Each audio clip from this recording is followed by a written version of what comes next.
20 নম্বর আজকের আলোচনা সর্বশেষ যেটা, সেটি হলো শবে বরাত কেন্দ্রিক। 15ই শাবান রাত্রিতে ইবাদত বন্দেগী করা, আমল করা, এ ব্যাপারে সহিহ বিশুদ্ধ সূত্রে কোনো হাদিস বর্ণিত হয় নাই। যেই বর্ণনাগুলো, অনেক হাদিস আসছে এই রাত্রের ব্যাপারে, 15ই শাবান রাত্রের ব্যাপারে অনেকগুলো হাদিস আসছে, কিন্তু সবগুলো হাদিস হয় দঈফ, না হয় দঈফ জেদ্দান, না হয় জাল। সহিহ অথবা হাসান পর্যায়ের কোনো হাদিস আসে নাই।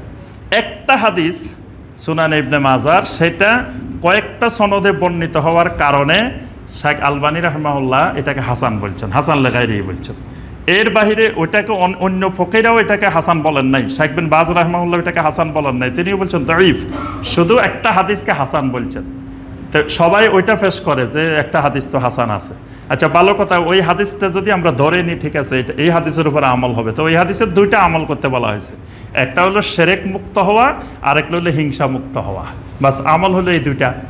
যদি ওই হাদিস সহিও ধরে নিই আমরা, সবাই বলে যে এই হাদিস তো সহি, হাদিস সহি, তো ঠিক আছে সহি, তা আমল দুইটা, একটা হলো শিরক ছেড়ে দেওয়া, আর একটা হলো হিংসা ছেড়ে দেওয়া। বাস এই দুইটা আমল করতে পারি। এর বাহিরে ওই হাদিসের মধ্যে কোনো নামাজ পড়ার কথা আসে নাই, কোনো রোজা রাখার কথা আসে নাই, কোনো জিকির আজকারের কথা আসে নাই, কোনো আমলের কথা আসে নাই, যেটাকে আমরা হাসান বলতেছি সেটার মধ্যে এরকম কোনো বর্ণনা আসে নাই।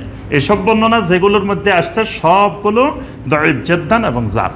এই জন্য এই রাত্রের বিশেষ ফজিলত মনে করে, কারণ বিশেষ ফজিলত মনে করতে হইলে, সাওয়াবের আশা করতে হইলে এগুলোর জন্য শক্তিশালী ফাউন্ডেশন দলিল লাগবে, হয় সহিহ হাদিস থাকতে হবে অথবা কমপক্ষে হাসান হাদিস থাকতে হবে। এর বাহিরে করলে সেটা মাশরুউন বেগাইরে দালিল, দলিলবিহীন শরীয়ত হয়ে যাবে, যেটা ইসলামে নিষিদ্ধ। আল্লাহ পাক হুমকি দিয়েছেন, আমলাহুম শুরাকাউ শারাউ লাহুম মিনাদ-দীনে মা লাম ইয়াযাম বিহিল্লাহ। আল্লাহ নির্ধারণ করেন নাই এইরকম শরীয়ত যারা বানায়, এরা হলো শুরাকা, মানে এটাও একটা শিরকি ধারণা, শিরকি চিন্তা চেতনা।